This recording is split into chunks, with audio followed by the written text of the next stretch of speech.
What was your worst eviction? My worst eviction was this guy who I had moved in. And, he was a nice guy. He was from Central or South America with his family. In Miami, we have a large Hispanic demographic, and we have a lot of Hispanic guys who do construction, so it's not an odd thing. You might have a group of guys and their girlfriends, or when I say group, maybe 3 guys, we're in a 3-bedroom, and then they just work all day. They leave maybe 5, 6 in the morning. They come home 4 or 5 in the evening. Well, long story short, this guy moved in maybe with a group of 4. I guess the other 2 or whoever moved to Texas to do some work, and so it was just him. He kind of fell behind, wasn't getting jobs, and I kind of try to work with people because renting is not necessarily a walk in the park to find a qualified person. But at some point I started to realize that this person is manipulating me and has no intention on paying the rent. I started to get these long texts and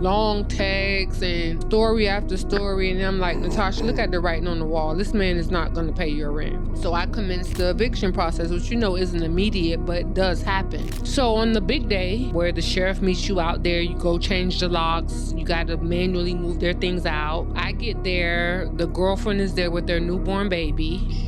I'm there with the colleague, and we're charged with changing the locks and moving all their stuff out. She calls him, he shows up frantic. What does he do? He calls the police. From there, it's like a whole stand down situation where the police come and trying to figure things out, but the sheriff had just left from posting the note, so they knew, okay, this is a formal eviction. He kind of tried to throw a tantrum, didn't necessarily want to help move his own stuff outside. So literally me and my staff had to move everything outside. You was doing that? Me, Natasha, with a sweatsuit on, moving mattresses, dragging mattresses, dressers, all their stuff into the lawn.